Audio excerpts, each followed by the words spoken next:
சாப்பிடலாம். நான் ஆல்ரெடி இந்த ஹோட்டல் வந்திருக்கேன். புரோட்டா நல்லா இருக்கும். புரோட்டா வேணா சொல்லிடலாமா எல்லாருக்கும்? எனக்கு புரோட்டா பிடிக்காது. சரி, அப்போ உங்களுக்கு என்ன வேணும்? எனக்கு வேணா ஒரு எம்டி ராசி. எம்டி சொல்றியா? அவ்வளோ காசு இருக்கா? ராஜா கூப்பிட்டு இருக்குமா? ராஜா போன எடுக்க மாட்டேன். சரி, அப்போ ஜாமான் கேட்டுக்கோ. சரி, ஓகே, உனக்கு எம்டி சொல்லிக்கோ. எனக்கு ஒரு பீஃப் பிரியாணி. மாப்பிள்ள உனக்கு? எனக்கு ஒரு சிக்கன் பிரியாணி. சிக்கன் பிரியாணி. சரி, ஓகே. சரி, எனக்கு parotta. Waiter, hello sir. Menu card. இது கிரேவி சைடு சொல்லிக்கோ. அதனால புரோட்டா சொல்லிட்டேன்ல. உங்களுக்கு என்ன வேணும்? பன்னீரா இல்லை சிக்கன் பிரியாணி? நம்ம சிக்கன் ஃப்ரை நல்லா இருக்கும். அப்படியா? நீ என்ன மாப்பிள்ள சொல்லிருக்க? சிக்கன் பிரியாணி. பிரியாணிக்கு கிரேவி வேணும். சரி, ஒரு சிக்கன் பிரியாணி உனக்கு. எனக்கு ஒரு பீஃப் பிரியாணி. பீஃப் பிரியாணி உனக்கு. காரம் முட்டை. ஒரு சிக்கன் பிரியாணி, ஒரு பீஃப் பிரியாணி, ஒரு காடை முட்டை பிரியாணி, 5 புரோட்டா.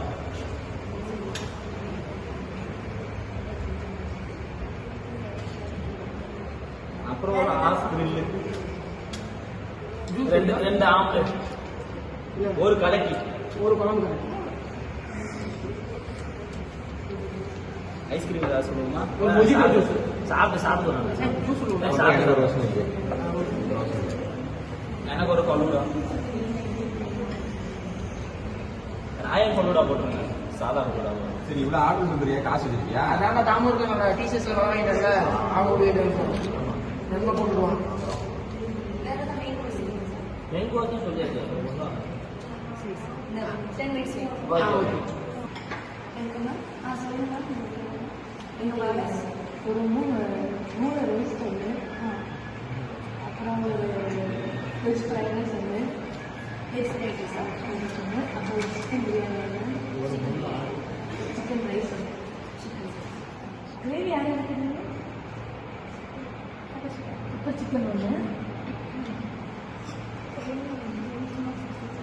உனக்கு இருக்குல்ல செட்டிநாடு சிக்கன் ஒன்று, பன்னீர் பட்டர் மசாலா. வேற ஏதாவது வேணுமா? பட் 10 மினிட்ஸ் இருக்குங்களா? சோப்பா அதுக்கு இவ்வளோ ஆர்டரா? சரி, ஓகே. வெயிட்டர் வாங்க, ஆர்டர் ஆர்டர் கரெக்டாக எடுத்துக்கிறீங்களா? அப்போ ஆர்டர் தப்பாக இருக்காது.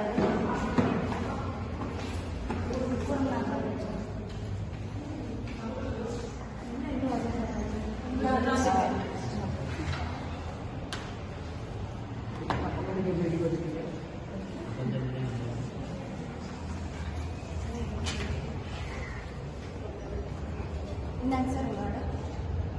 முட்டை பிரியாணி லேட் ஆகும். என்னங்க? முட்டை பிரியாணி லேட் ஆகும். என்ன அந்த இருக்கணும்ல? என்னடா சொல்லுங்க? இந்த சிக்கன் பிரியாணி எப்படி இருக்கா? அது எடுத்துக்கிறாரு. சரி, அவன் என் பேர் போன என்னம்மா இப்பதானமா வந்து ஆர்டர் வாங்கிட்டு போனீங்க, அப்புறம் கொடுத்தீங்களா கேட்டா என்ன? நீ எல்லாம் பார்த்து ஃபோன் பண்ணுறா. எங்களுக்கு லேட்டாக கொடுங்க. அவனுக்கு கொடுக்க வேணாம். வெளில சாப்பிடுமா? சார் சார் அப்படி பண்ணுங்க சார். சார் சார் சாரி எனக்கு நம்ம இப்படி இருந்தா அப்புறம் நாங்கள் எப்படி வந்து சாப்பிட்றது? மேனேஜர் நம்பர் சொல்லு. மேனேஜர் யாரு கூப்பிடு. சார் எப்ப மேனேஜர்? சார் சார் எல்லாரும் பேர் சொல்லுங்க சார். அப்புறம் என்ன மத்த எல்லாரும் நீங்க எங்களுக்கு 4 பேருக்கு 3 பேருக்கு கொடுக்க பரவாயில்ல. இவனுக்கு மட்டும் கொடுத்துருக்க. 4 பேருக்கு கொடுக்காம இருந்தா பரவாயில்ல. சாரி சார், ஃப்ரெண்ட்ஸா வந்திருக்கீங்க சார். ஃப்ரெண்ட்ஸா? சாரி சார், நான் அக்காலுக்கு பண்றேன். இதுக்கப்புறம் இதெல்லாம் நடக்காது சார். என்னம்மா நான் இனிமே வரவே மாட்டோமா? போமா. Sir sir sorry sir. அதெல்லாம் இல்ல, போமா. உள்ள ஏய், தேங்க்யூ சார். ஸோ நீங்க இப்ப பார்த்த ரோல் பிளே பாத்தீங்கன்னா வெப் சர்வர் எப்படி ஒர்க் ஆகுன்ற அதோட இதை வந்து நாங்க வந்து ரியல் டைமா ஒரு எக்ஸாம்பிள் வச்சு நாங்க இம்ப்ளை பண்ணியிருக்கோம். ஸோ இது மூலியமா நீங்க ஈஸியா அண்டர்ஸ்டாண்ட் பண்ணிக்கிற மாதிரி. ஸோ வெப் சர்வர்ல பாத்தீங்கன்னா 2 விஷயம் மெயினா இருக்கு. ஒன்னு வந்து என்னன்னா கிளைண்ட், இன்னொரு சர்வர். ஸோ இவங்க தான் இப்ப பாத்தீங்கன்னா கிளைண்ட் ஆக்டா இருப்பாங்க. ஸோ இவங்க தான் ரெக்வஸ்ட் சென்ட் பண்ணிருப்பாங்க. இந்த ரெக்வஸ்ட் யார் சென்ட் பண்றாங்க அப்படின்னா கிளைண்ட்ஸ். யார் மூலியமா அப்படின்னா வெயிட்டரா ஒர்க் பண்ணா அந்த ஆர்ட் மூலியமா. ஸோ இவங்க தான் வந்து என்னன்னா இங்க இருக்கிற ரெக்வஸ்ட பாத்தீங்கன்னா சர்வரான இவங்கள்ட்ட போயிட்டு, அதாவது இங்க பாத்தீங்கன்னா ரோல் பிளேல ஜெஃப் ஆக்டா இருப்பாங்க. ஸோ சர்வருக்கு வந்து சென்ட் பண்ணுவாங்க. ஸோ இந்த சர்வர் வந்து இவங்களோட ரெக்வஸ்ட் எல்லாத்தையுமே வாங்கிட்டு அங்க இருந்து யாருன்னா இந்த சேம் வெயிட்டர் மூலியமா இந்த கிளைண்ட்க்கு ரெஸ்பாண்ட் பண்ணிருப்பாங்க. ஸோ இப்படிதான் வந்து என்னன்னா வெப் சர்வர் ஒர்க் ஆயிருக்கும். ஸோ கிளைண்ட் வந்து சர்வருக்கு ரெக்வஸ்ட் சென்ட் பண்ணுவாங்க. ஸோ இந்த ரெக்வஸ்ட்டை வாங்கிட்டு அதுக்குரிய ப்ராப்பரான ஆன்சரை வந்து சர்வர் வந்து ரிப்ளை பண்ணுவாங்க கிளைண்ட்டுக்கு. ஸோ இதுதான் வந்து என்னன்னா கிளைண்ட் சர்வர் மாடல். ஸோ இதுதான் வந்து வெப் சர்வர்ல நம்ம சொல்ல போறோம். ஸோ நெக்ஸ்ட் ஃபர்தர் மோர் நீங்க வந்து எப்படி ஒரு ஸ்டாட்டிக் வெப் பேஜ் அந்த டைனமிக்கா மாத்துறது அப்படின்றத அனிமேஷன் மூலியமா பார்க்க